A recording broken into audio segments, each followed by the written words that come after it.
त्याच्या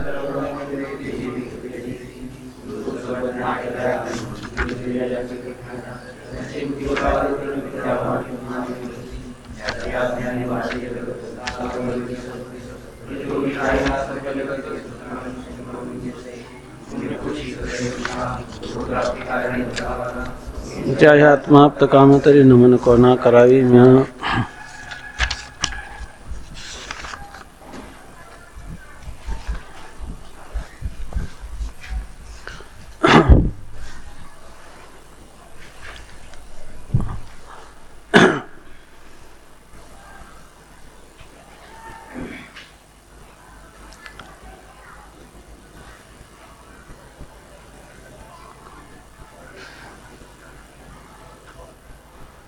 संसार दुःखाची निवृत्ती करायची असेल तर मी ब्रह्म आहे ह्या ज्ञाना वाचून संसार दुःखाची निवृत्ती होत नाही. कारण सर्वाला कारण आहे आत्मस्वरूपाचं अज्ञान, आणि जे ज्याच्या अज्ञानाने भासतं ते त्याच्या ज्ञानाने निवृत्त होतं.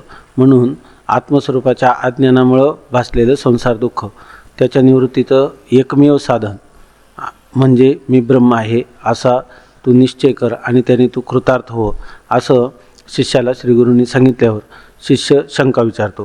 तो शंका अशी विचारतो की अहम ब्रह्मास्मी, मी ब्रह्म आहे असं तू ज्ञान करून घे आणि कृतार्थ हो असं आपण म्हणतात. पण अहम ब्रह्म म्हणजे मी ब्रह्म आहे हे ज्ञान नेमकं होतं कोणाला? ते ज्ञान कुटस्थाला होतं की चिदाभासाला होतं असं तो विचारतो. शिष्य म्हणतो, श्रीगुरू, जीवास अहम ब्रह्म म्हणजे मी ब्रह्म आहे असे ज्ञान झाल्या वाचून संसार दुःख निवृत्त होणार नाही असे आपण आत्ताच सांगितले, ते मला समजले. आता ही गोष्ट मला समजली की संसार दुःखाच्या निवृत्तीचा एकमेव उपाय म्हणजे मी ब्रह्म आहे असं ज्ञान करून घेणं, हे माझ्या लक्षात आलं. पण अहम ब्रह्म हे ज्ञान कुटस्थास होते किंवा आभासास होते हे मला समजून सांगा. तर तो आता म्हणतो की अहम ब्रह्म, मी ब्रह्म आहे हे ज्ञान कुटस्थाला होतं किंवा चिदाभासाला होतं हे तुम्ही मला समजावून सांगा. आता वास्तविकतेने असंही म्हटलं असतं तर चाललं असतं की नाही. जीवामध्ये 3 अंश आहे ना, कुटस्थ अंश आहे, एक बुद्धी आहे आणि एक चैतन्य अंश आहे. मग कुटस्थाला होतं किंवा चिदाभासाला होतं असंच त्यांनी जे विचारलं, बुद्धीला होतं असं का नाही विचारलं? असं त्याचं विचारण्याचं तात्पर्य आहे का त्यांनी बुद्धी, मग नाव आभासाला म्हणजे बुद्धी आली हे त्याचा भाव आहे का त्याला बुद्धीला ज्ञान होणार नाही याच्याविषयी शंका नाही? काय कैलास म्हणत बंडा महाराज ते बुद्धीला का नाही विचारलं त्यांनी? आत्तापर्यंत त्याला इतके संस्कार झालेत की बुद्धी काय आहे? जड आहे. त्यामुळे जड बुद्धीला स्वतःचं ज्ञान नाही आणि इतराचं ज्ञान होणं शक्य नाही. त्याच्यासाठी चेतनच पाहिजे. दुसऱ्याचं ज्ञान होण्यासाठी, दुसऱ्याचं प्रकाशन करण्यासाठी कोणीतरी चेतनच पाहिजे. सुखदुःखादी धर्माचं प्रकाशन करण्यासाठी चेतनच पाहिजे. तेव्हा मी ब्रह्म आहे हे ज्ञान होण्यासाठी केवळ जड बुद्धीला होणं शक्य नाही. चैतन्य पण आता त्याच्यासमोर 2 चैतन्य आहे, एक कुटस्थ चैतन्य आणि एक चिदाभास आहे की नाही. चिदाभास हा चैतन्याचा असल्यामुळं त्याला तो एक चैतन्य समजतो ना. तर त्या दोन्हीपैकी कोणत्या तरी चैतन्यानेच ज्ञान हे चैतन्यालाच होईल. परंतु कोणतं चैतन्य, नेमकं कुटस्थ चैतन्य की चिदाभास, असं त्यांनी विचारण्याचं तात्पर्य. ठीक आहे ना. कारण त्याला आत्तापर्यंत हे झालं की जडबुद्धीला होणं शक्य नाही, एवढे तर संस्कार त्याला झालेलेच आहेत. म्हणून तो म्हणतो की पण अहम ब्रह्म हे ज्ञान कुटस्थास होते किंवा आभासास होते हे मला समजून सांगा. श्रीगुरू म्हणतात, बुद्धिस्थ चिदाभासास होते, कुटस्थास होत नाही. याचं पहिलं उत्तर आहे का हे जे मी ब्रह्म आहे हे ज्ञान कुटस्थाला होत नाही. हे ज्ञान कोणाला होतं? चिदाभासालाच होतं. असं पहिल्यांदा त्यांनी म्हणजे ठोस उत्तर दिलं. म्हणजे अगदी निस्संदेह सांगतात की हे मी ब्रह्म आहे हे होणारं ज्ञान हे चिदाभासाचंच आहे, कुटस्थाचं नाही. बुद्धिस्थ चिदाभासाच हे ज्ञान होते, कुटस्थास होत नाही. कारण का कुटस्थाला होत नाही? तर कारण कुटस्थ असंग निर्विकार उदासीन आहे, त्यास मी ब्रह्म आहे असा विकार होणे संभवनीय नाही. कुटस्थ काय? असंग आहे, त्यामुळे त्याचा कोणाशी संबंध नाही. पुन्हा त्याच्या ठिकाणी ज्ञान व्हायचं म्हणजे हा वृत्ती ज्ञानरूप जो विकार आहे की नाही, वृत्तीलाच होईल ना. वृत्ती हे कशी विकारी आणि तिच्याशी त्याचा संबंध झाला किंवा बुद्धी ही विकारी, तिच्याशी संबंध होऊनच ज्ञान व्हायला पाहिजे. पण कुटस्थावर बुद्धी कशी आध्यस्थ आहे आणि कुटस्थ तिचं काय आहे? अधिष्ठान आहे. आणि आध्यस्थाच्या विकाराने अधिष्ठान कधी विकारी होत नाही, म्हणजे कारण त्याचा आणि त्याचा असंग हा नाही सज्जते. आणि निर्विकार हा म्हणजे त्यात कोणताही विकार पण होत नाही. जे कुटस्थ असंग आहे, निर्विकार आहे आणि पुन्हा कसं आहे उदासीन आहे. उदासीन आहे म्हणजे त्याच्यावर झालेल्या कोणत्याही विकाराचा परिणामाविषयी ते कसं आहे, ते स्वतः उदासीन आहे. म्हणजे त्याच्यामध्ये कोणताही अपरिणामी आहे, त्याच्यामध्ये कोणताही परिणाम होत नाही. उदासीन आहे म्हणजे जर बुद्धीच्या ठिकाणी कोणताही विकार झाला, म्हणजे बुद्धीनं मी बद्ध आहे असं समजलं तरीसुद्धा त्याच्या ठिकाणी विकार नाही. आणि बुद्धीनं मी मुक्त आहे असं समजलं तरी त्याच्या ठिकाणी त्याचाही परिणाम होत नाही. कारण तो कसा आहे उत आसीना. त्याचं तर संस्कृतमध्ये असं उत नाम ऊर्ध्वम आसीना किंवा उत वै ब्रह्म. श्रुतीमध्ये सांगितलं उत्ला ब्रह्म असं म्हणतात. तर ते इथं तर म्हणजे ज्या पुरुषाची बुद्धी ब्रह्मस्वरूपाच्या ठिकाणी उत आशिना ऊर्ध्वम आशिना नाम आपल्या स्वस्वरूपे आशिना, आपल्या स्वस्वरूपाच्या ठिकाणी जर स्थिर झालेली बुद्धी असेल त्याला म्हणतात उदासीन. मग तिच्यावर म्हणजे ती बुद्धी जी आहे ती स्वस्वरूपाच्या ठिकाणी जेव्हा निश्चय करते मी प्रत्येकाभिन्न चैतन्य आहे किंवा ब्रह्म आहे अशा प्रकारचा जेव्हा निश्चय करते तेव्हा तो ब्रह्मैव सन ब्रह्मापीती. तो ब्रह्मस्वरूप असलेला जीव पुन्हा काय होतो, ब्रह्मस्वरूपाला प्राप्त होतो ब्रह्मनिवृत्तीनंतर. मग जर अशा ब्रह्मज्ञानी पुरुषाची उदासीन अवस्था आहे तर ब्रह्मस्वरूपाचे मूळ असणारं जे स्वरूप आहे ते तर नित्य काय आहे, उदासीन आहे, असंग आहे, निर्विकार आहे. कुटस्थ याचाच अर्थ कुटवत स्थितम, जे कुटाप्रमाणे म्हणजे सोनाराच्या ऐरणीप्रमाणे निर्विकार आहे. जसे ऐरणीवर अनेक अलंकार घडतात मोडतात परंतु ऐरणीवर काही परिणाम नाही, त्याप्रमाणे ह्या कुटस्थाच्या ठिकाणी कोणताही परिणाम नाही. तो उदासीन आहे. म्हणजे कुटस्थ हा असंग आहे, निर्विकार आहे आणि उदासीन आहे. त्यास मी ब्रह्म आहे असा विकार होणे आणि मी ब्रह्म आहे असं बुद्धिवृत्तीला धरूनच ज्ञान आहे की नाही, किंवा अंतःकरण वृत्तीला काही म्हणा. तर अशा प्रकारची जी बुद्धी आहे ती कशी आहे, ती विकारी आहे. तेव्हा मी ब्रह्म आहे असा विकार त्या कुटस्थाच्या ठिकाणी उत्पन्न होणं शक्यच नाही. मग अर्थात हे ज्ञान होतं कोणाला, तर दुसरं राहिलेलं चैतन्य कोणतंही चिदाभास, म्हणून त्या चिदाभासालाच हे मी ब्रह्म आहे असं ज्ञान होतं. कुटस्थ चैतन्याला होणं शक्य नाही, कारण कुटस्थ असंग निर्विकार उदासीन आहे असं त्याचं स्पष्टीकरण केलं. त्यास म्हणजे कुटस्थास मी ब्रह्म आहे असा विकार होणे संभवनीय नाही. आता पुन्हा शिष्य शंका करतो याच्यावर. ब्रह्माहून भिन्न असणाऱ्या आभासास मी ब्रह्म आहे असे ज्ञान कसे होईल. जर गोविंदरावहून रामराव भिन्न आहे आणि तो काय म्हणायला लागला, मी रामराव म्हणायला लागला की मी गोविंदराव आहे, तर ह्या म्हणण्यात काय अर्थ आहे का. तसं कुटस्थाहून भिन्न असणारा मी ब्रह्म आहे म्हणजे कुटस्थ ब्रह्म आहे, तत्वतः कुटस्थ काय आहे, ब्रह्मरूप. आणि हे ज्ञान कोणाला होत नाही, कुटस्थाला होत नाही असं तुम्ही म्हणता. हे ज्ञान कोणाला होतं, चिदाभासाला होतं असं म्हणतात. पण चिदाभास जो आहे तो त्या कुटस्थाहून कसा आहे, पृथक. आणि कुटस्थाहून पृथक म्हणजे वेगळा असणारा जो चिदाभास त्याला मी ब्रह्म आहे किंवा मी कुटस्थ ब्रह्मरूप मी आहे असं ज्ञान त्याला कसं होईल, होणं शक्य नाही. आणि ही शंका आपल्याला बरोबर वाटते की नाही, बरोबर वाटते. तर तीच शंका शिष्य या ठिकाणी मांडतो. शिष्य म्हणतो महाराज कुटस्थ निर्विकार आहे आणि आभास तर बुद्धीत उत्पन्न झाल्यामुळे तो ब्रह्माहून पृथक आहे असे आपण जीव चैतन्याचे लक्षण सांगताना सांगितले आहे. तुम्हीच सांगितलं की कुटस्थ काय आहे, निर्विकार. आणि कुटस्थाचं प्रतिबिंब कुठं पडले, बुद्धीमध्ये. म्हणजे बुद्धी कुटस्थाहून काय आहे, भिन्न. आणि त्या बुद्धीमध्ये पडलेलं कुटस्थाचं प्रतिबिंब अर्थात कुटस्थाहून भिन्न आहे असं सिद्ध होतं. आणि अशा हे जीव चैतन्याचं लक्षणच आपण केलं ना, काय बुद्धी अधिष्ठान कुटस्थ चैतन्याचं बुद्धीमध्ये पडलेलं प्रतिबिंब आणि बुद्धी मिळून जीव चैतन्य असं म्हणतात. याचाच अर्थ काय आहे, बुद्धी भिन्न आहे कुटस्थाहून आणि बुद्धीमध्ये पडलेला चिदाभास हा देखील कुटस्थाहून भिन्नच आहे. आणि मग भिन्न असणाऱ्या त्या चिदाभासाला मी कुटस्थ आहे, मी ब्रह्मरूप आहे असं ज्ञान कसं होईल. जर आभास ब्रह्माहून पृथक आहे तर त्यास मी ब्रह्म आहे असे ज्ञान कसे होईल. बरे, स्वतः ब्रह्माहून पृथक असणाऱ्या आभासास मी ब्रह्म आहे असे ज्ञान होते असे मानले तरी ते ज्ञान भ्रमरूपच मानले पाहिजे. बरं, शिवाय असं आहे, समजा तुम्ही म्हणे काय हरकत नाही, बुद्धिस्त चिदाभास वेगळा आहे पण तो म्हणतो मी ब्रह्म आहे, जरी तो म्हणायला लागला तरी ते ज्ञान प्रामाणिक आहे का, नाही आहे. तो वेगळा आणि म्हणतो काय वेगळं, म्हणजे तो आहे कुटस्थाहून पृथक, आणि तो काय म्हणायला लागला, मी कुटस्थ रूप ब्रह्म आहे असं जर म्हणायला लागला तर हे ज्ञान प्रामाणिक होईल का? नाही. मग ते ज्ञान कसं झालं तर ते ज्ञान भ्रमात्मक झालं. म्हणून ते ज्ञानाला काय म्हणावं लागेल, चिदाभासाला होणारं मी ब्रह्म आहे हे ज्ञान काय झालं, अर्थातच भ्रमात्मक ज्ञान झालं. ते यथार्थ ज्ञान त्याला म्हणता येणार नाही. स्वतः ब्रह्माहून पृथक असणाऱ्या आभासास मी ब्रह्म आहे असे ज्ञान होते असे मानले तर ते ज्ञान भ्रमरूपच मानले पाहिजे.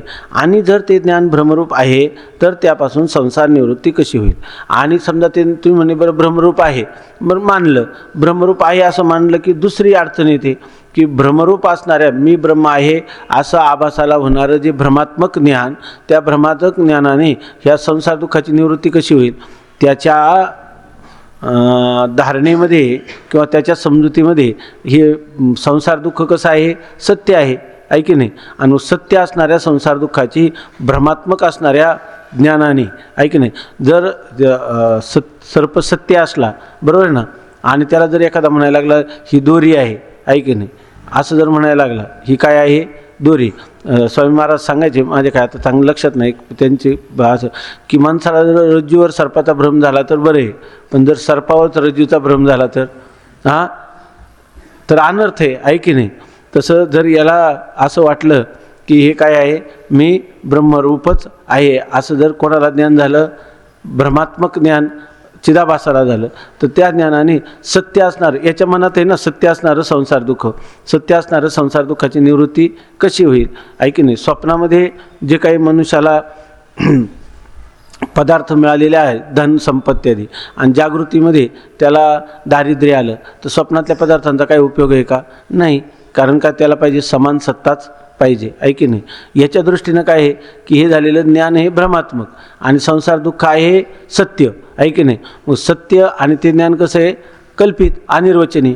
त्या अनिर्वचनीय अशा ज्ञानाने मी ब्रह्म आहे हे ज्ञान कसं आहे, मिथ्या ज्ञान आहे, खोटं ज्ञान आहे.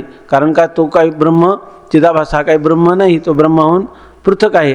असं असताना तो मी ब्रह्म आहे असं म्हणेल तर ते ज्ञान काय झालं, भ्रमरूप ज्ञान झालं. आणि त्या भ्रमरूप ज्ञानापासून संसार दुःखाची निवृत्ती होणं शक्य नाही.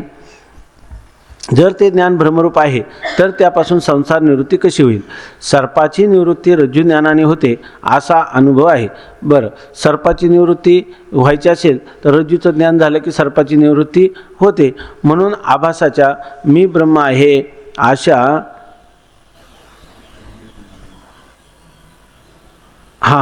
त्याने असं म्हटलेलं आहे की सर्पाची निवृत्ती होते. ते शब्द कसा आहे, सर्पाची निवृत्ती रज्जू ज्ञानाने होते असं नाही म्हणत होतो, सत्य असणाऱ्या रज्जूच्या ज्ञानाने होते. म्हणजे सर्प कसा आहे, मिथ्या आहे, आणि ज्ञान कोणाचं झालं, सत्य असणाऱ्या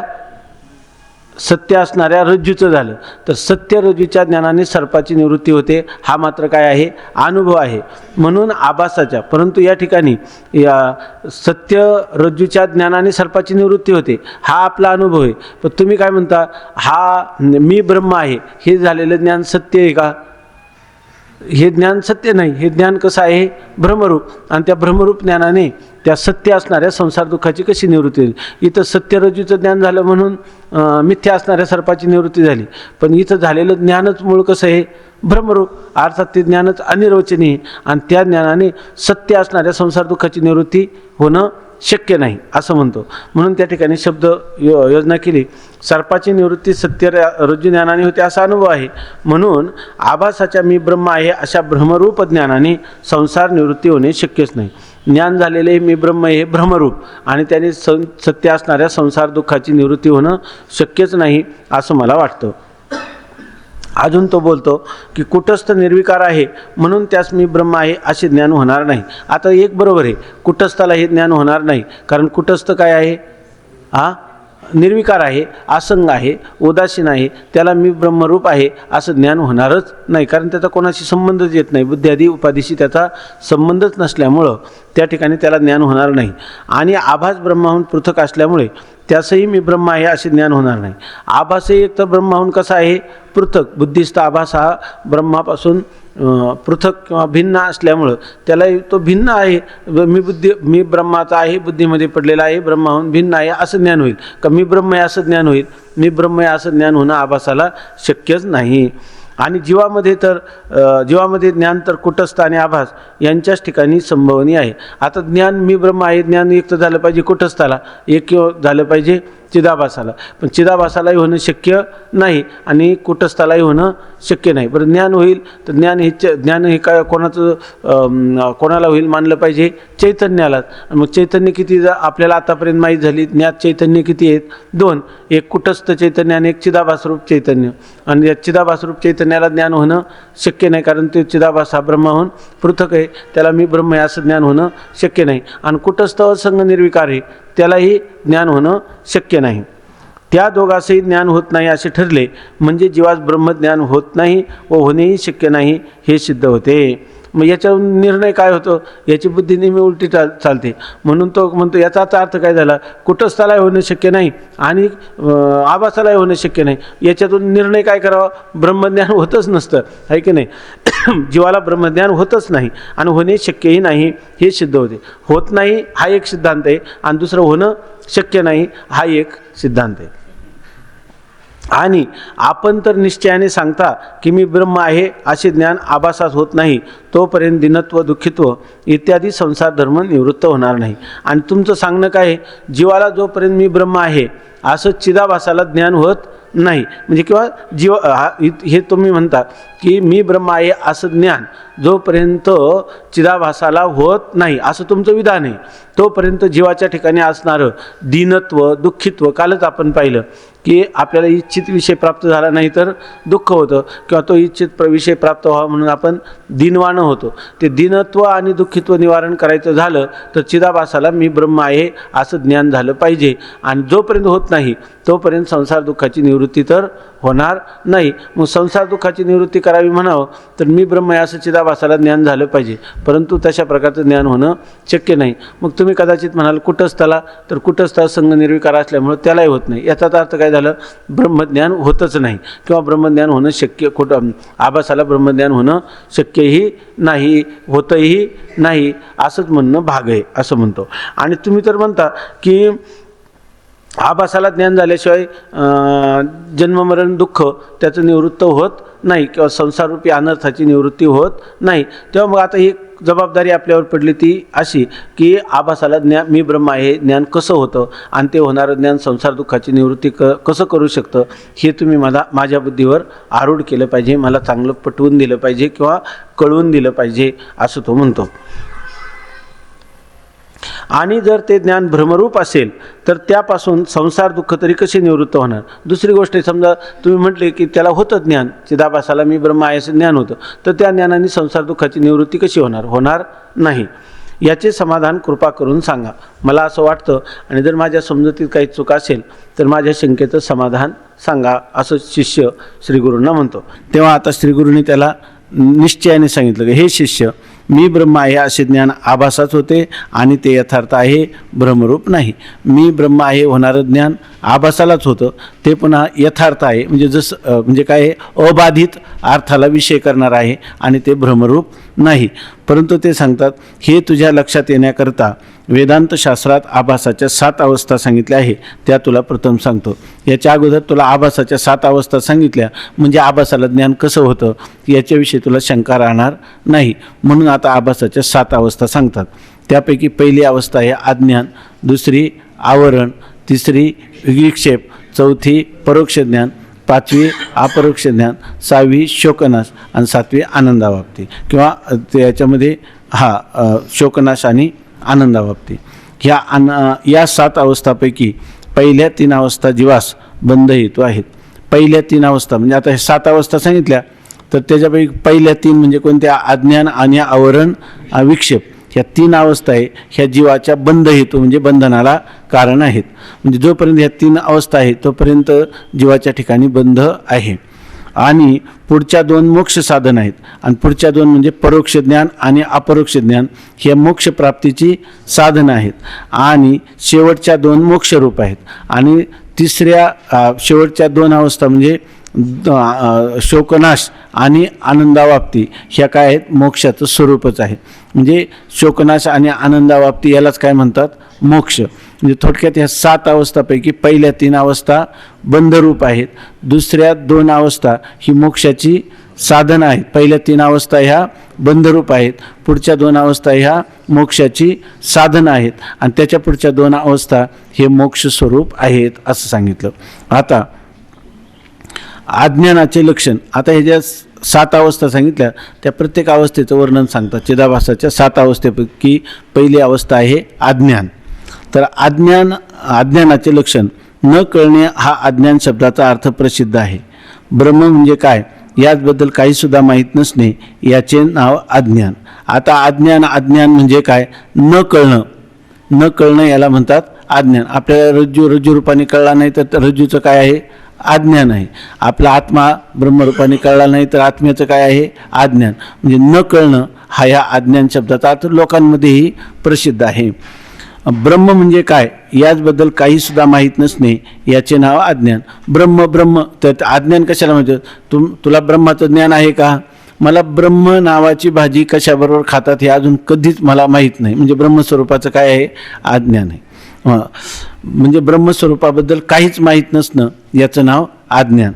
मला ब्रह्म म्हणजे काय आहे ते माहीत नाही असा व्यवहार ज्या अज्ञानामुळे होतो त्याच अज्ञानाच्या आवरण आणि विक्षेप अशा 2 शक्ती आहेत किंवा हे 2 अज्ञानांश आहेत अशी परिभाषा आहे. आता वेदांताची जी परिभाषा म्हणजे संकेत, तर ते सांकेतिक भाषा किंवा त्याला म्हणतात अनियमे नियमकारिणी परिभाषा. आपल्याला निश्चित त्याचा तो शब्द योजला की त्याचा निश्चित अर्थ आपल्याला समजून घ्यावा लागतो, सांकेतिक अर्थ. त्यामुळे आपण त्या शब्दाचा जो काही रूढीनं असणारा अर्थ किंवा त्या शब्दामधून व्युत्पन्न होणारा धातूवरून वगैरे अर्थ असा चालत नाही. ते वेदांताने ज्याला विवर्त म्हटलं ते विवर्ताचा जो अर्थ असेल तोच, ज्याला परिणाम म्हटलं तोच अर्थ. म्हणून या ठिकाणी सांगतात की मला ब्रह्म म्हणजे काय माहीत नाही. आता हे अज्ञान कशाला म्हणायचं, मला ब्रह्म म्हणजे काय माहीत नाही असा व्यवहार ज्याच्यामुळं घडतो, म्हणजे ब्रह्म काय आहे हे मला माहीतच नाही अशा प्रकारचा जो व्यवहार घडतो त्याला म्हणतात अज्ञान. आणि त्या अज्ञानाच्या 2 अवस्था सांगितल्या. कोणत्या, आपल्या 2 शक्ती सांगितल्या. अज्ञानाच्या ठिकाणी 2 शक्ती आहेत. त्या 2 शक्तीचं, एका शक्तीचं नाव आहे आवरण आणि एका शक्तीचं नाव आहे विक्षेप. म्हणजे अज्ञानाच्या पोटात शक्ती आहेत 2. कोणत्या, एक आवरण शक्ती आणि एक विक्षेप शक्ती. किंवा अज्ञानाच्या ठिकाणी 2 अंश आहेत, त्याला काय म्हणतात, अज्ञानाच्या ठिकाणी असणारे 2 अंश. कोणते, तर आवरण आणि विक्षेप अशा 2 शक्ती आहेत किंवा हे 2 अज्ञान अंश आहेत अशी परिभाषा आहे. ज्याला अज्ञानाच्या मध्ये असणाऱ्या आवरण शक्ती आणि विक्षेप शक्ती असं 2 शक्ती म्हणा, किंवा आवरणाच्या ठिकाणी आपल्या अज्ञानाच्या ठिकाणी असणारे 2 अंश आहेत. एक अंश आहे आवरण अंश आणि दुसरा आहे विक्षेप अंश. आता हे झालं अज्ञानाचं लक्षण, न कळणं किंवा मला ब्रह्म माहीत नाही, मी ब्रह्माबद्दल काहीच जाणत नाही असा व्यवहार ज्याच्यामुळं घडतो त्याला म्हणतात अज्ञान. त्या अज्ञानाच्या 2 शक्ती आहेत किंवा 2 अंश आहेत, त्यांना म्हणतात आवरण अंश आणि विक्षेप अंश किंवा आवरण शक्ती आणि विक्षेप शक्ती. आता हे पहिल्यांदा झालं अज्ञानाचं स्वरूप किंवा अज्ञानाचं लक्षण. आता तुम्ही पुढे जाऊन काय सांगितलं, आवरण आणि विक्षेप शक्ती. तर आवरण कशाला म्हणतात ते सांगतात. होता आवरणाचे लक्षण, आवरणाचा आच्छादन असा सरळ अर्थ आहे. आवरण करणं म्हणजे आच्छादन करणं किंवा झाकून टाकणं. आवरण शब्द आपण म्हणतो ना, या पुस्तकाला आता जर एखादा कपडा टाकला तर पुस्तकाला काय केलं, आपण आवृत्त केलं, आच्छादित केलं, झाकून टाकलं, याचा अर्थ याला म्हणतात आवरण. आवरण याचा अर्थ आच्छादन करणं, झाकून टाकणं. आवरणाचा आच्छादन असा सरळ अर्थ आहे. जीवाला आपण कुटस्थ रूप मुख्य आत्म्याचे अर्थात ब्रह्माचे सच्चिदानंद रूपाने भान होऊ न देण्यास जे कारण ते आवरण. आता आवरण म्हणजे काय, तर जीवाच्या लक्षणामध्ये 3 घटक सांगितले. एक बुद्धी अधिष्ठान कुटस्थ चैतन्य आणि त्या कुटस्थ चैतन्याचं बुद्धीमध्ये पडलेलं प्रतिबिंब. त्यापैकी बुद्धीचं अधिष्ठान कोण आहे, बुद्धीचं अधिष्ठान आहे कुटस्थ चैतन्य. पण ते कुटस्थ चैतन्य तत्वता काय आहे, ब्रह्मरूप आहे. आपण पाहतोच आहे दररोज, कुटस्थच काय आहे, ब्रह्म, आणि ब्रह्मच काय आहे, कुटस्थ. मग काय एकच आहे दोन्ही, एकच आहे. मग त्या एका चैतन्याला दोन नावं का आली? उपाधी भेदामुळे आली. एकाला बुद्धी उपाधी लागली म्हणून त्या चैतन्याला कुटस्थ नाव, आणि त्या चैतन्याला माया उपाधी लागली तर त्याला काय म्हणतात? ब्रह्मचैतन्य असं म्हणतात. परंतु आता आवरण म्हणजे काय? तर जीवाला आपल्या कुटस्थ रूप मुख्य आत्म्याचे, जीवाला आपलं स्वतःचं मुख्य स्वरूप कोणतं आहे? कुटस्थ. हे लक्ष कुटस्थ हे त्याचं मुख्य स्वरूप आहे. पण त्या कुटस्थाचं नुसतं ज्ञान होऊन चालत नाही. चांगदेवाला निर्विकल्प समाधीमध्ये कुटस्थाचं ज्ञान होतं की नाही? कुटस्थाचा अनुभव होता की नाही? परंतु कुटस्थ आत्म्याचं ज्ञानेश्वर महाराजांनी काय केलं? ब्रह्मरूपाने त्याला ज्ञान करून दिलं. एवढंच आहे की नाही? म्हणजे आपल्याला कुटस्थ जीवाचं मुख्य लक्ष जे कुटस्थ चैतन्य ते काय वाटलं पाहिजे? ब्रह्मरूप आहे. आणि ते कुटस्थ ब्रह्मरूप असून ते कसं आहे? पुन्हा कुटस्थ ब्रह्मरूप आहे आणि ते सद्रूप, चिद्रूप आणि आनंदरूप आहे असं जीवाला ज्ञान व्हायला पाहिजे. तेव्हा त्याच्या संसार दुःखाची निवृत्ती होते. पण ह्या अज्ञानाच्या ठिकाणी अशी एक शक्ती आहे की जी शक्ती जीवाला आपल्या मूळ कुटस्थ स्वरूपाचं ब्रह्मत्वाने आणि सच्चिदानंद रूपाने, म्हणजे मी त्रिकालाबाधित सत्स्वरूप आहे, मी स्वयंप्रकाश अशा प्रकारचा चिद्रूप आहे, मी परमप्रेमास्पद, बरोबर ना, परमप्रीतीचा विषय मी आहे, म्हणून या ठिकाणी मी सच्चिदानंद रूप आहे. आणि जे सच्चिदानंद रूप मी आहे त्या सच्चिदानंद असंच वर्णन कुठं केलं? श्रुतीमध्ये ब्रह्माचं केलेलं. म्हणून ते ब्रह्मच कोण आहे? मी, किंवा माझा आत्माच ब्रह्मरूप आहे असं ज्ञान व्हायला पाहिजे. पण असं ज्ञान तर त्याला होऊ देत नाही. न होऊ देणारी कोणती शक्ती आहे? तर ही अज्ञानाच्या ठिकाणी असणारी आवरण नावाची शक्ती आहे की जी जीवाला आपल्या मुख्य असणारं जे कुटस्थ स्वरूप आत्मा, त्या आत्म्याचं सच्चिदानंद रूपाने भान होऊ न देण्याला जे कारण त्याला काय म्हणतात? आवरण. जीवाला आपल्या कुटस्थ स्वरूप मुख्य आत्म्याचे अर्थात ब्रह्माचे सच्चिदानंद रूपाने भान न होऊन देण्यास जे कारण ते आवरण. या आवरणाच्या दोन शक्ती मानतात. पुन्हा या आवरणाच्या ठिकाणी दोन, अज्ञानाच्या ठिकाणी किती शक्ती आहेत? दोन, आवरण आणि विक्षेप. आणि पुन्हा या आवरणाच्या ठिकाणी किती शक्ती आहेत? त्याच्यातही दोन शक्ती आहेत. एक आभानापादक आणि दुसरी असत्वापादक. आवरणाच्या दोन शक्ती कोणत्या? एक आभानापादक आवरण शक्ती आणि दुसरी असत्वापादक आवरण शक्ती. एक आभानापादक आणि दुसरी असत्वापादक. या आवरणाच्या दोन शक्तीमुळे ब्रह्माचे अर्थात आत्म्याचे भान होऊ न देणे ते आभानापादक आवरण शक्तीचे कार्य आहे. आता ही जी आभानापादक आवरण शक्ती ही काय करते? तर ब्रह्माचं आत्म्याचं आत्मत्वाने, म्हणजे ब्रह्मच आत्मा आहे किंवा आत्माच ब्रह्म आहे असं ज्ञान होऊ देत नाही. मग ब्रह्माचं आत्मत्वाने ज्ञान होऊ न देण्याला कारण असणारी अशी जी आवरण शक्ती तिला कोणतं म्हणतात? आभानापादक आवरण शक्ती किंवा आभानापादक आवरण अंश किंवा त्यालाच आभानापादक आवरण असं कोणताही शब्द प्रयोग केला तरी चालेल. मग आभानापादक आवरण काय करतं?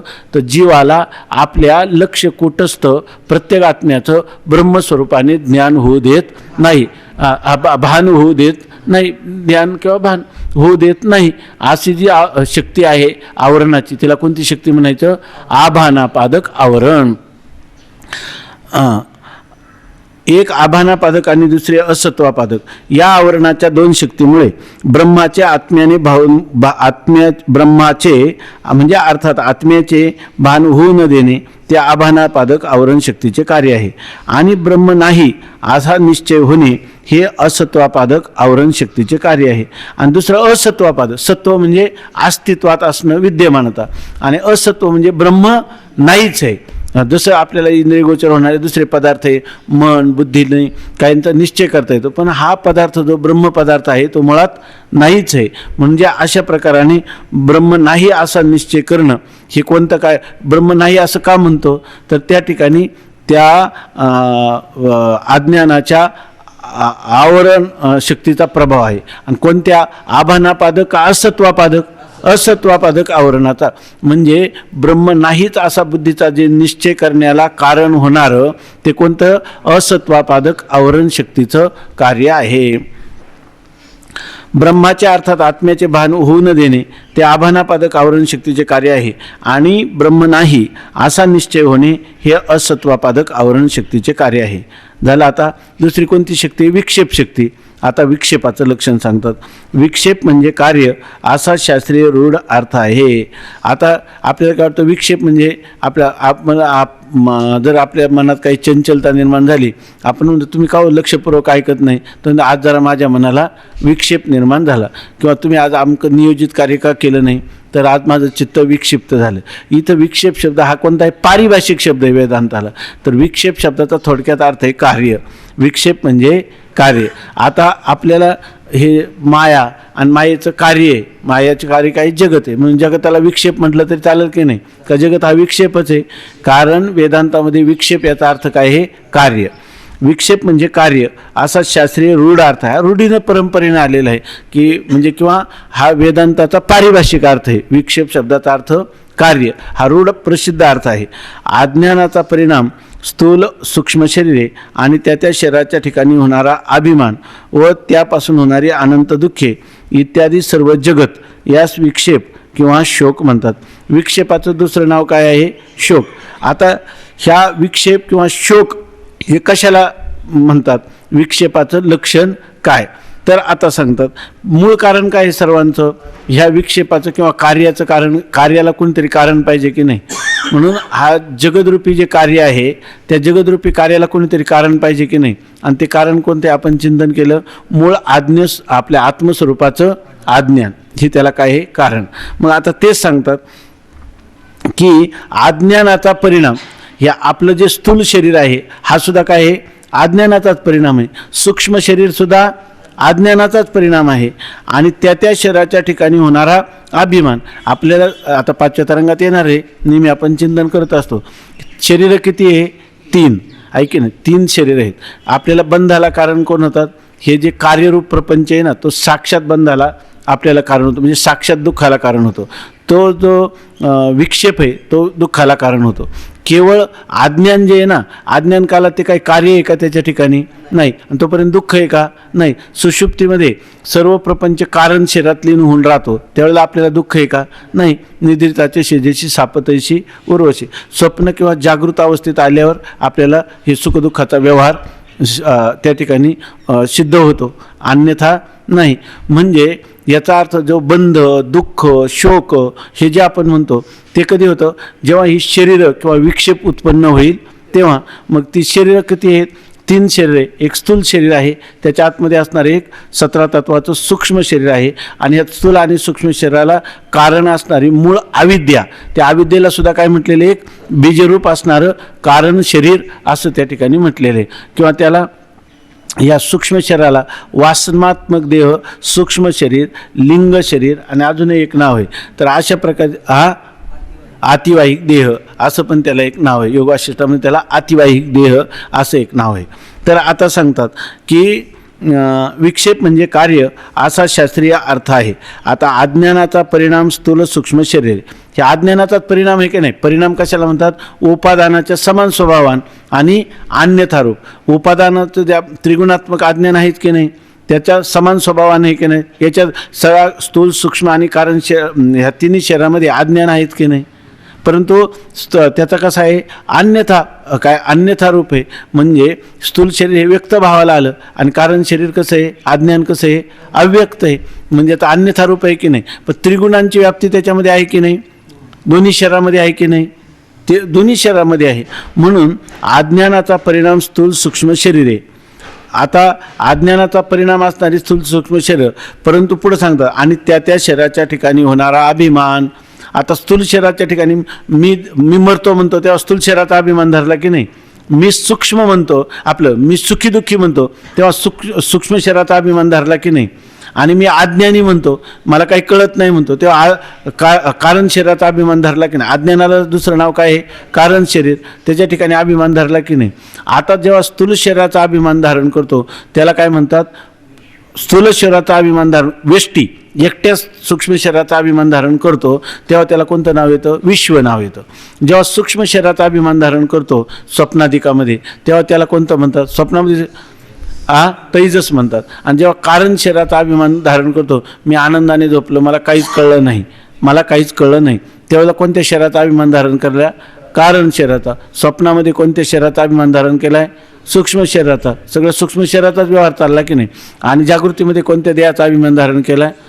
मग जागृतीचा अभिमान धारण करणाऱ्याला विश्व म्हणतात, स्वप्नाभिमानीला काय म्हणतात? तेजस म्हणतात. आणि कारण शरीराच्या अभिमानीमध्ये सुषुप्ती अवस्थेत त्याला काय म्हणतात? प्राज्ञ असं म्हणतात. हे झालं स्थूल शरीराचं वेष्टी. वेष्टी म्हणजे एकट्या, आहे की नाही. आणि ते जर समष्टीचं पाहिलं, समष्टी स्थूल शरीराला विराट म्हणतात, समष्टी सूक्ष्म शरीराला हिरण्यगर्भ म्हणतात, आणि समष्टी कारण शरीराला ईश्वर असं म्हणतात, बरोबर नाही. किंवा त्याला काय सूत्रात्मा असं म्हणतात. तर अशा प्रकाराने म्हणजे आता हे कळलं की नाही अभिमानी. पण हे सुद्धा हे सुद्धा काय आहे? अज्ञानाचंच कार्य आहे की नाही सर्व. मग अज्ञानाचं कार्य स्थूल सूक्ष्म आणि कारण शरीर किंवा समष्टी स्थूल सूक्ष्म आणि कारण शरीर आहे का त्यांचे अभिमानी पण आहेत का? हे सगळे अज्ञानाचेच कार्य आहेत की नाही. म्हणून म्हणतात अज्ञानाचा परिणाम स्थूल सूक्ष्म शरीर आणि त्या शरीराच्या ठिकाणी होणारा अभिमान. बरं, त्यापासून होणारी अनंत दुःखे आणि त्या अभिमान धारण केल्यामुळं त्या स्थूल शरीराचा अभिमान धारण केला का स्थूल शरीराचे दुःख कोणाला? यालाच होतात. सूक्ष्म शरीराची यालाच, कारण शरीराचं यालाच.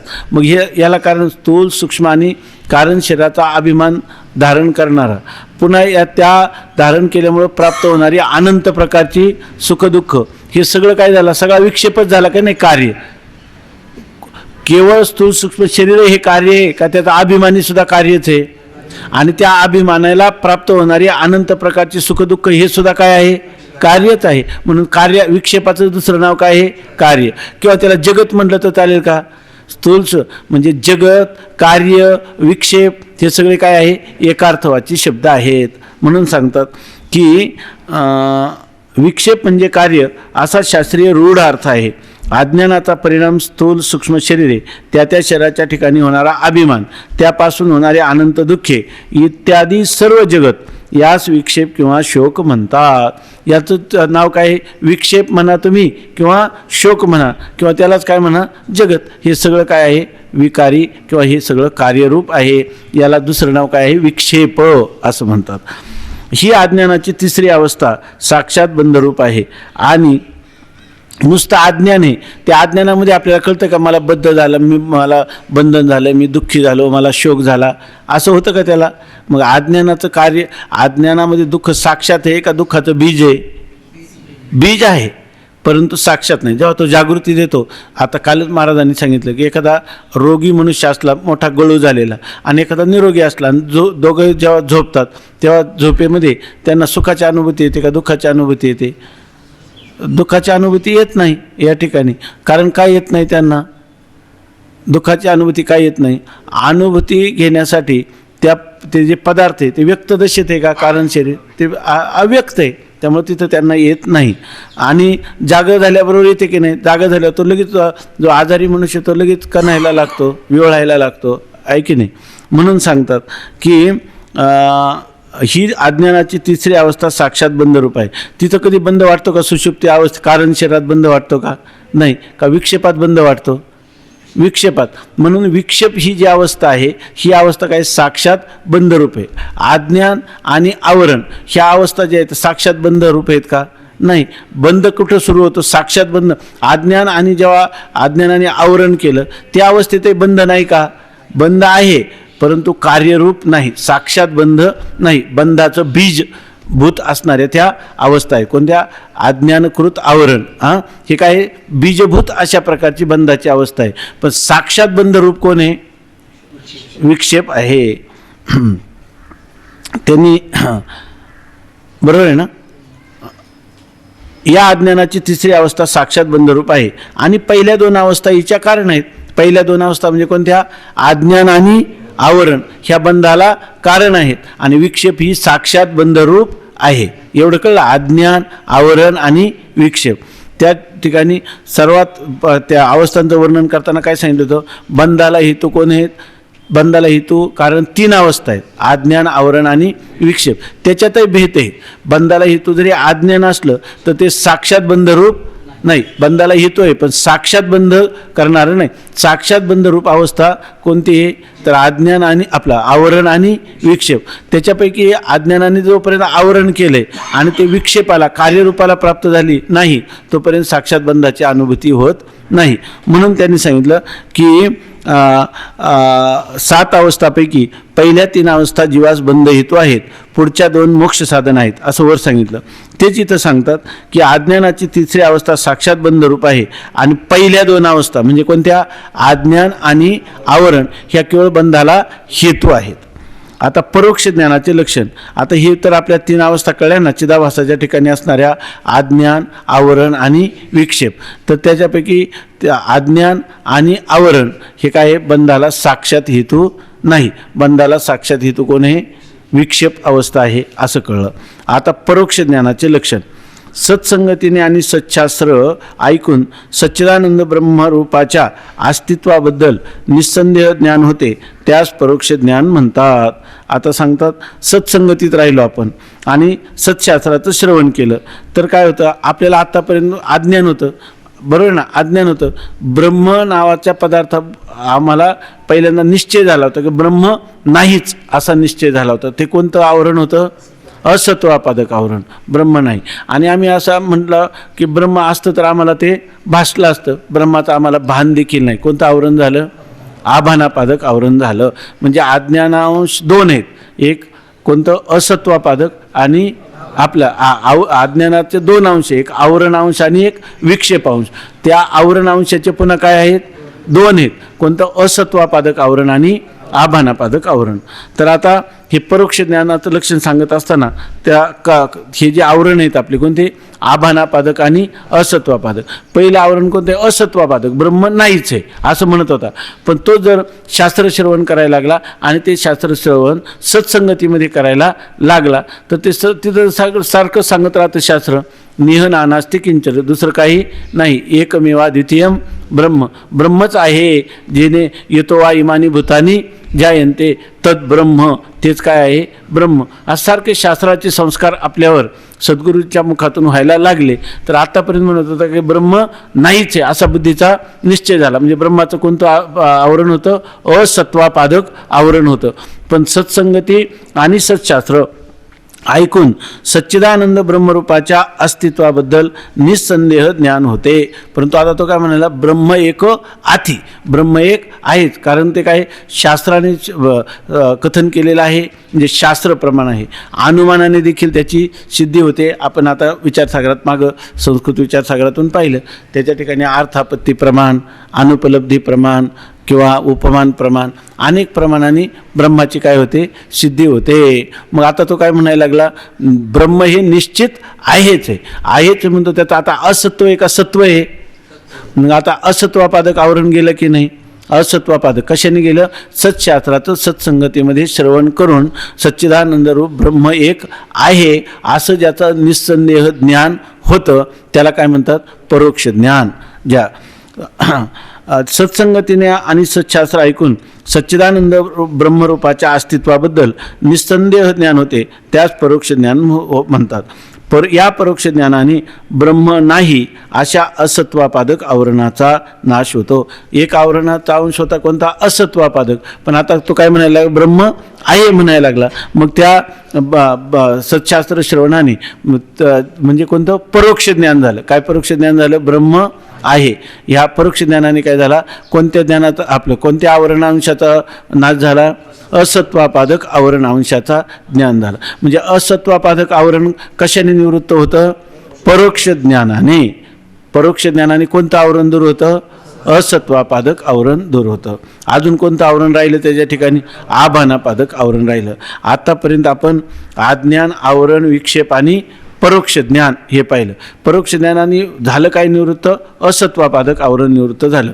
आता अपरोक्ष ज्ञानाचे लक्षण. आता चिदाभासाच्या 7 अवस्था सांगताना प्रत्येक अवस्थेचं काय स्वरूप आहे आणि त्या अवस्थेमधून चिदाभास जेव्हा जातो तेव्हा त्या चिदाभासामध्ये कशा प्रकारचे परिवर्तन घडत जातं. जो पूर्वी स्वतःला अज्ञान म्हणत होता, आवरण आणि विक्षेप सहित होता, त्याच्यापैकी आवरण अंशामध्ये जे 2 अंश होते असत्वापादक आवरण, ते परोक्ष ज्ञानाने नष्ट झालं. पण दुसरं एक आवरण आहेच ना त्या ठिकाणी, कोणतं?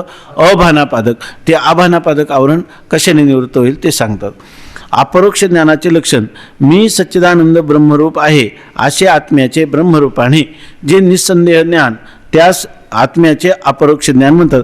आपले लोक म्हणतात तुम्हाला अपरोक्ष साक्षात्कार झाला का? अपरोक्ष साक्षात्कार म्हणजे आपल्याला वाटतं की अपरोक्ष साक्षात्कार म्हणजे जसा पुस्तकाचा आपल्याला झाला, जसा घटाचा, तसं. लोक कोणाला विचारलं ना, माणसाला विचारसागर ऐकू नाही, त्याला जर कोणी विचारलं तुम्हाला, तुम्ही सर्व सांगता, हे सगळी लक्षणं पण सांगतो तो.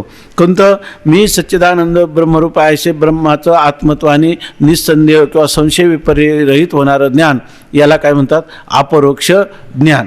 आणि त्याला जर विचारलं हे तुम्ही सांगितलं बरोबर आहे, पण असं ब्रह्माचं अपरोक्ष ज्ञान तुम्हाला झालं का? नाही म्हणतो अजून अनुभूती आली नाही. म्हणजे त्याच्या मनात जी पूर्वीची संकल्पना आहे ना, तीच ग्रहित आहे की मला काहीतरी ज्याला हात डोळे पाय काहीतरी असं काहीतरी मला दिसायला पाहिजे, काहीतरी सावयव, तिचा तर काय ब्रह्म नावाच्या वस्तूचा आम्हाला अनुभव आला नाही. वास्तविक झाला म्हणजे रामकृष्ण परमहंसासारखं त्यांनी लगेच म्हणायला पाहिजे ना, तुला जेवढा जवळून पाहतो त्याच्यापेक्षा मी माझ्या स्वरूपाला काय आहे, जवळून मला अनुभव आहे. त्याचं काय, ते अपरोक्ष ज्ञानाचं काय स्वरूप आहे? तर ह्या अंतःकरण अधिष्ठान जे कुटस्थ चैतन्य, तेच ब्रह्मचैतन्य आहे, याच्याविषयी कोणत्याही अंतःकरणात संशय नाही आणि विपरीत भावनाही नाही. अशा प्रकारचं जे ज्ञान त्याला म्हणतात, अशा प्रकारचा बुद्धीचा जो निश्चय त्याला म्हणतात अपरोक्ष ज्ञान. म्हणजे अपरोक्ष ज्ञान असून सुद्धा माणूस काय म्हणतो, नाही पण अजून अपरोक्ष अनुभूती आली नाही.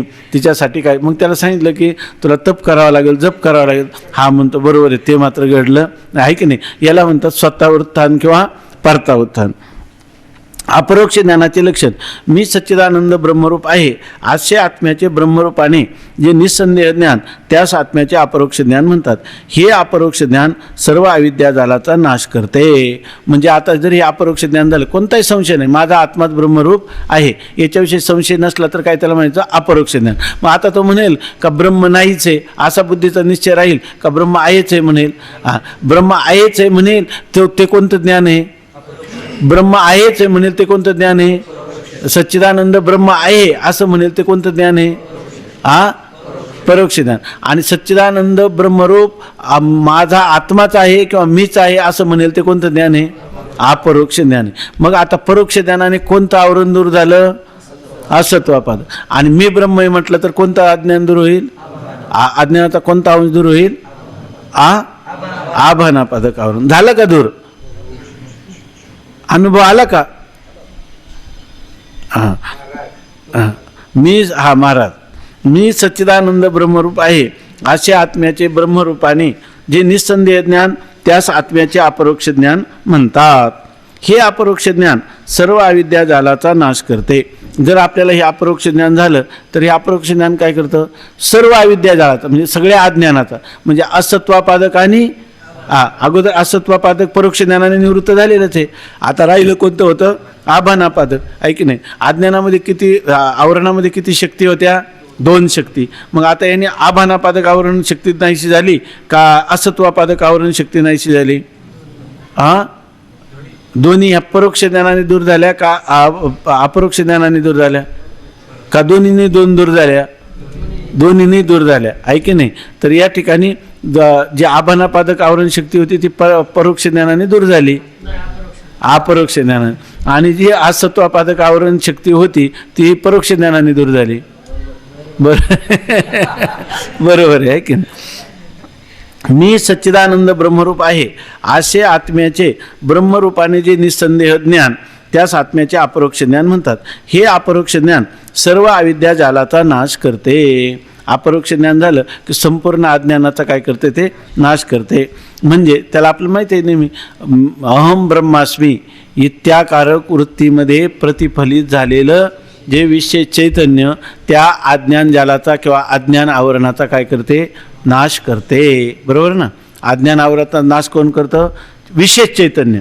सामान्य चैतन्य अज्ञान आवरणाचा नाश करते का अज्ञान आवरण वाढायला उपयोगाला पडतं? आहे की नाही. रज्जूचं सामान्य रूपाने ज्ञान हे सर्पभ्रमाला कारण होतं का नाही? सर्पभ्रमालाच कारण होतं का आणखीनही भ्रम होऊ शकतात का? वाटेल तितके होऊ शकतात. आणि जर त्या रज्जूचं विशेष स्वरूपाचं ज्ञान झालं तर सर्पाविषयीचा भ्रम निवृत्त होतो का राहतो? सर्पाविषयीचाच होतो का? साऱ्या दुनियेचे पुष्पमाला असो, दंड असो, जलधारा असो, आहे की नाही, जमीन दुभंगलेली असो, काही जे असेल ते सगळे भ्रम एकाच काळात निवृत्त होतात की नाही? म्हणून कोणतं ज्ञान उपयोगाचं आहे? विशेष ज्ञान उपयोगाचं आहे. अहम ब्रह्मास्मी, अहम अस्मी हे कोणतं ज्ञान आहे? मी आहे हे कोणतं ज्ञान आहे? आणि अहम ब्रह्मास्मी हे कोणतं ज्ञान आहे? विशेष ज्ञान आहे. मग अज्ञानाची निवृत्ती सामान्य ज्ञानाने होईल का विशेष ज्ञानाने होईल? मग आपल्याला आता सामान्य स्वरूपाचं ज्ञान आहे का विशेष स्वरूपाचं अज्ञान आहे? दोन्ही बरोबर आहे. मग आपल्याला सामान्य स्वरूपाचं ज्ञान करून घ्यायचं आहे का विशेष स्वरूपाचं अज्ञान घालवायचं आहे?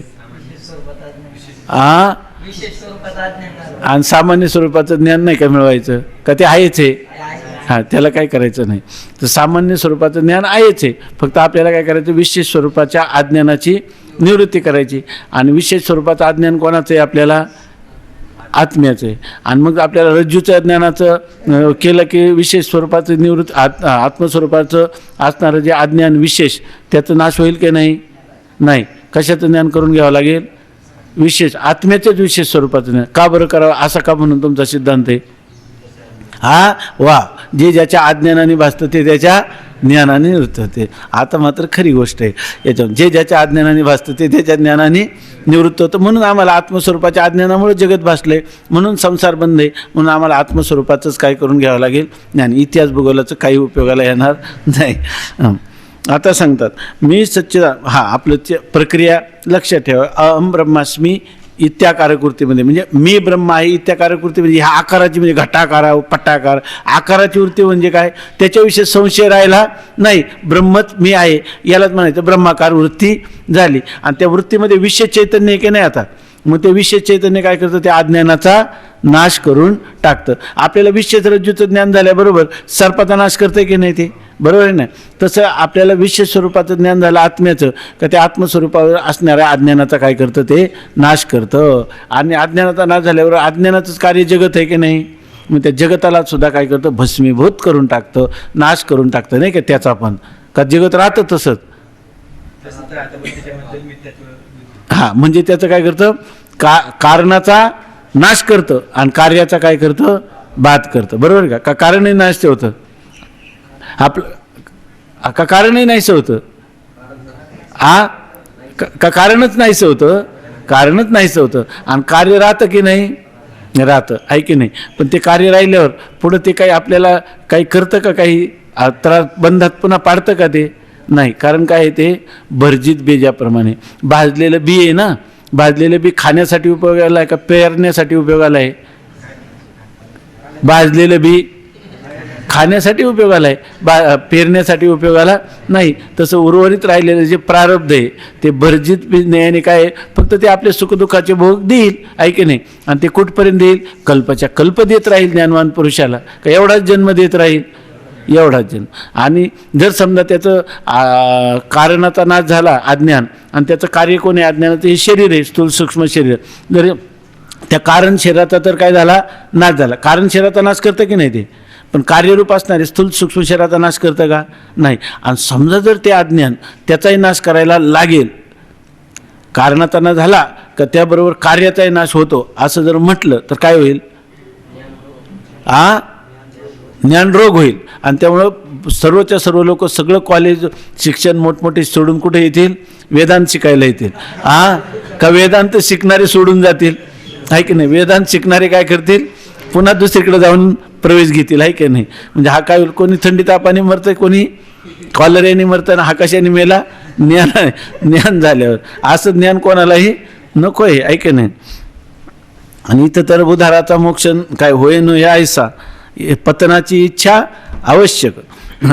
तर सांगतात मी सच्चिदानंद ब्रह्मरूप आहे अशा आत्म्याचे ब्रह्मरूपाने जे निस्संदेह ज्ञान त्याचंच आत्म्याचे अपरोक्ष ज्ञान म्हणतात. हे अपरोक्ष ज्ञान सर्व अविद्याजालाचा नाश करते. म्हणजे ब्रह्म काय हे मला माहीत नाही या व्यवहाराचे कारण जे अज्ञान आणि ब्रह्म दिसत नाही म्हणून ते नाही अशा दोन्ही प्रकारचे आवरण आणि मी ब्रह्म नाही, मी कर्ता भोक्ता पापी पुण्यवान सुखी दुःखी आहे वगैरे धर्मवान संसारी आहे अशा प्रकारचा भ्रमरूप जो विक्षेप किंवा शोक या तिन्ही अवस्थांचा नाश करते. कोण?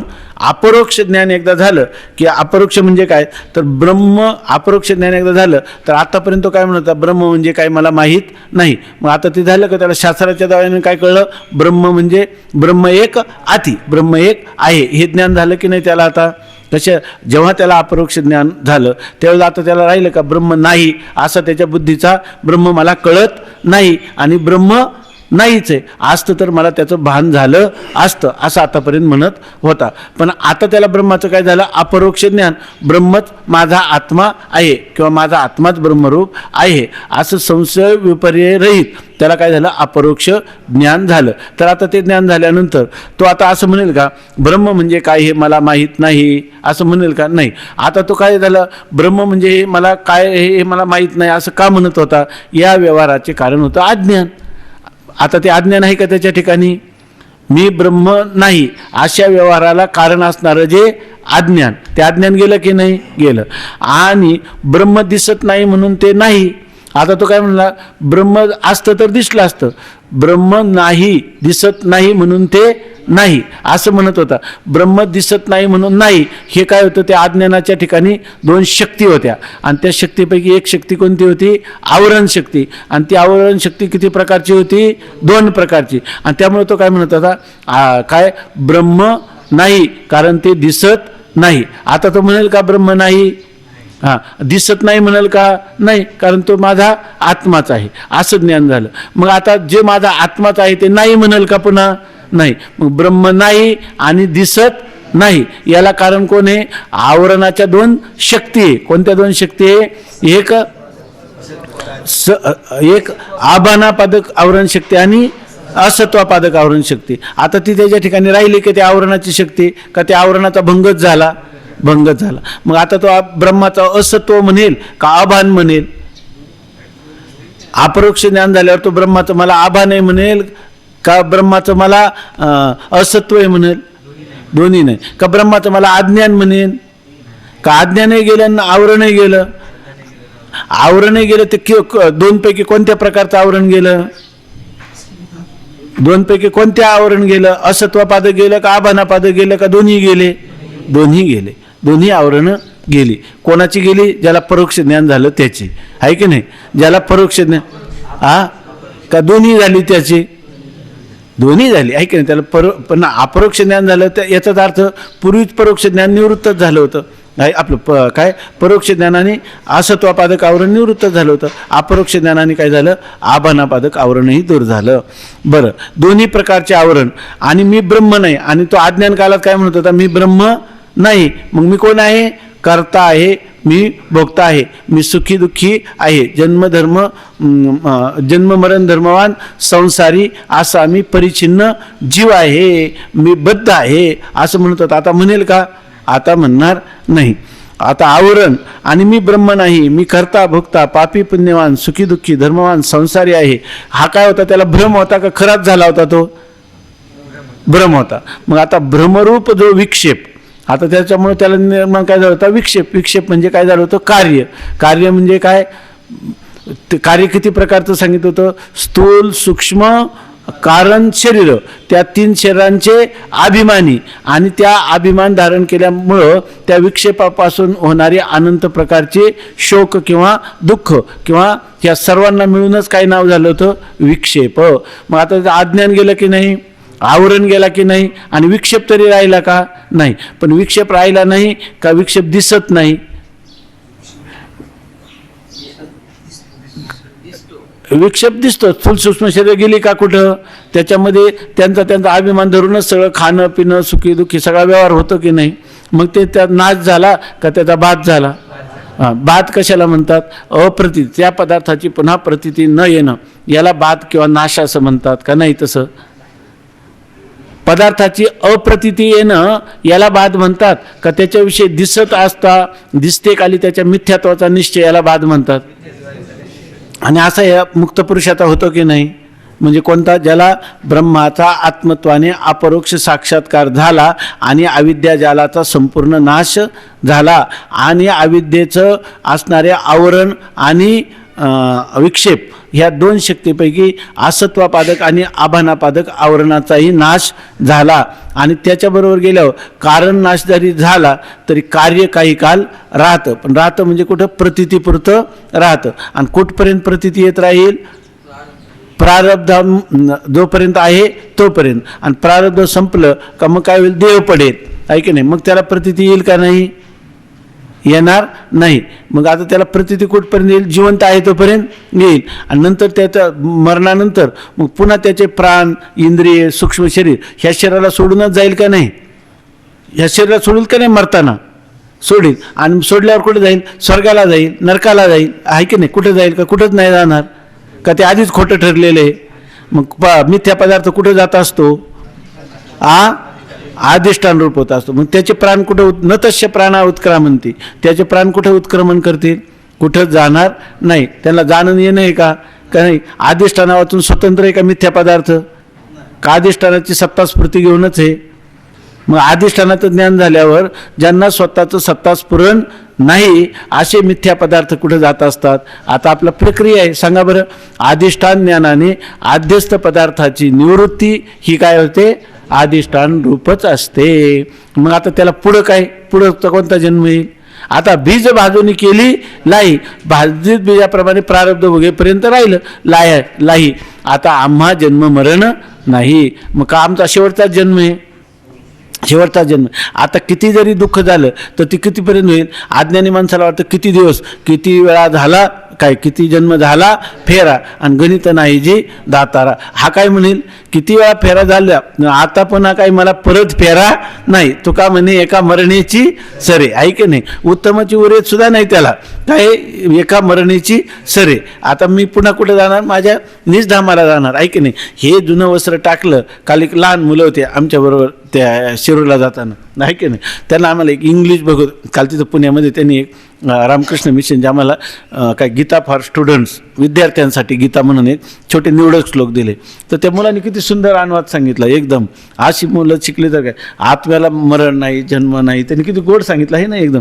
म्हणजे आपल्याला स्पष्टीकरण करता येत नाही एवढं त्यांनी इंग्लिशचं पुन्हा मराठीत करून सांगितलं. इंग्लिश मिडियमचा विद्यार्थी 4थी 5वी 6वीला होता काहीतरी. तर फार छान सांगितलं. तर काय कशासाठी चाललं? तर न तस्य प्राणा उत्क्रामंती. त्याच्या प्राण कुठं जाणार नाहीत. एव समविनियंते. त्याच्या आत्मस्वरूपाच्या ठिकाणी ते लीन होतात. कारण आपली प्रक्रिया ठरलेली काय? आध्यस्थ पदार्थ हा अधिष्ठान ज्ञानानंतर अधिष्ठान रूप होत असतो. मग आता त्याचे प्राण कुठं जातील का? लोकांतराला. हा तो काय समजा हा माझा काय शेवटचा. आणि त्याला खूप दुःख प्राप्त झालं तर त्यांनी पुन्हा तो काय एकदम कावल्यासारखा करेल का नाही? का तो काय म्हणतो? आता दुःख किती आहे? थोडा वेळ भोगायचं आहे, जोपर्यंत प्रारब्ध आहे तोपर्यंत. आता पुन्हा काय मला आहे का? जसं स्वामी महाराज सांगायचे, जसा एखादा दरिद्री मुलगा आहे, त्याला लहानपणीच आईवडिलांनी परित्याग केला, म्हणजे आईवडील वारले आणि त्याच्या नातेवाईकांनी सगळी इस्टेट बळकावून घेतली. ते एकाने त्याच्या नातेवाईकाकडं दुसऱ्या नातेवाईकांनी त्यांच्यावर खटला टाकला. आणि हा मुलगा काय, त्याला कोणीच सांभाळायचं नाही. तो दररोज मधुकरी करायचा, कुठेतरी चावडीत झोपायचा. असं 20-22 वर्षाचा झाला. आणि नंतर काय झालं? तो रस्त्याने येत असताना त्याला सुप्रीम कोर्टाचा निकाल लागला आणि त्याला पोस्टमननी हातात आणून दिलं. काय? पत्र आणून दिलं की तुझ्या बाजूने निकाल लागला, तू 50 एकरचा मालक आहे, असं सांगितलं. आणि तो चालला होता ह्या उन्हाळ्याच्या दिवसात अनवाणी पायाने, डोक्यावर मधुकरी, शिळ्या भाकरी त्याच्यामध्ये याच्यामध्ये, आणि चालला होता. आणि मग त्याला ती पत्र पाडलं. त्याला काय आनंद झाला का दुःख झालं? त्याला आनंद झाला का दुःख झालं? का त्याला दुःखाचं काहीच वाटलं नाही? का त्याचे पाय पोळायचे थांबले? का डोक्यात ऊन लागायचं राहिलं? का त्याचा भार कमी झाला? का सगळं जसं तसंच होतं? तरी सुद्धा पहिल्यासारखं आहे का वेगळं आहे? आता वेगळं आहे की नाही? तसा ज्ञानी पुरुष जो आहे. आता आज स्वामी महाराज म्हणायचे, तर एखादं म्हणा मला खूप दुःख आहे, खूप दुःख आहे, ते म्हणायचे तू काही चिंता करू नको, तो जिवंत आहे ना तोपर्यंतच होईल, तुला मेल्यावर आपटलं तरी काय होणार नाही म्हणायचे तुला, आहे की नाही? तसं ज्ञानी पुरुष काय म्हणतो, जोपर्यंत आहे आता तोपर्यंत प्रारब्ध आहे तोपर्यंत नको. एकदा प्रारब्ध कर्मनाम भोगादेव च्या, प्रारब्ध कर्म भोगून संपलं की हा माझा काय आहे शेवटचा जन्म म्हणून सांगतात. मग आता त्याचा भ्रम कोणकोणता जातो?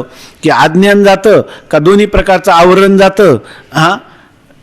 सगळं जातं का विक्षेप सुद्धा त्याच्या दृष्टीनं जातो. विक्षेप तरी काय? विक्षेप करता भोगता, पापी पुण्यवान, सुखी दुःखी, याला विक्षेप म्हणतात ना, किंवा याला शोक म्हणतात. तो स्वतःला काय समजतो? आत्मा. मग आता हे शोक दुःख वगैरे जरी दिसले तरी त्याच्या दृष्टीनं त्याच्या स्वरूपाच्या ठिकाणी का तुम्हाला आम्हाला दिसतात? तुम्हाला आम्हाला दिसतात, त्याच्या दृष्टीनं आत्मस्वरूपाच्या ठिकाणी नाहीच आहे. स्वदृष्टीने त्याचं काय केलं? प्रारब्ध, क्रियमान, संचित, अज्ञान, आवरण, विक्षेप हे सर्वच काय झालं? नष्टच झालं, आहे की नाही? एका जनार्दनी भोग प्रारब्धाचा, हरिकृपे त्याचा नाश आहे. त्याचा काय झालं? नाश झाला, खरं त्याच्या ठिकाणी राहीलच नाही. पण ते म्हणतात मग तो कसं काय दिसतं तर मग आम्ही म्हणतो त्याचं प्रारब्ध लेश आहे की नाही? जोपर्यंत त्याचं प्रारब्ध कर्म आहे म्हणून त्याच्या ठिकाणी दिसतो. तत्वतः त्याच्या दृष्टीने स्वदृष्टीने नाही, आणि लोकदृष्टीने किंवा आपल्या दृष्टीनं काय त्याच्या ठिकाणी दिसतात. मात्र पण दिसतात का असतात? दिसतात. बरं, आपल्याला दिसतात आणि त्यालाही दिसतातही पण नाहीत पण दिसत. आत्मदृष्टीने दिसत नाही, व्यवहार दृष्टीने दिसतात. किंवा तो ज्या वेळेला आत्मदृष्टीत मग्न होतो तेव्हा दिसत नाही, झोपेत असतो तेव्हा दिसत नाही, आणि जेव्हा व्यवहारामध्ये पडतो तेव्हा त्याच्या ठिकाणी दिसू पण शकतात. पण दिसले तरी ते कसे असतात? फक्त दिसणे मात्र, प्रतीती मात्र असतात. त्याच्या मूळ स्वरूपाच्या ठिकाणी ते खऱ्या अर्थाने वास्तव नसतातच. हा जो बोध आहे, हा बोध कोणाला कळेल? तो कसा आहे? कालच महाराजांनी सांगितलं, जय जय स्वसंवेद्या आत्मरूपा. ते स्वसंवेद्या आपल्यालाच कळेल, आहे की नाही? आपल्यालाच कळेल का दुसऱ्याला कळता येईल? का दुसऱ्याला कळेल?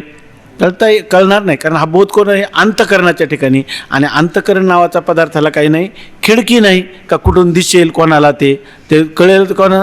मन जाणे पापा, आणि तो का म्हणे माय बापा. म्हणून या ठिकाणी सांगतात की हे अपरोक्ष ज्ञान झालं की सर्व संसार जालाचा नाश करतं. पुंडलिक वरदा हरिविठ्ठल श्री ज्ञानदेव तुकाराम ज्ञानेश्वर महाराज की जय.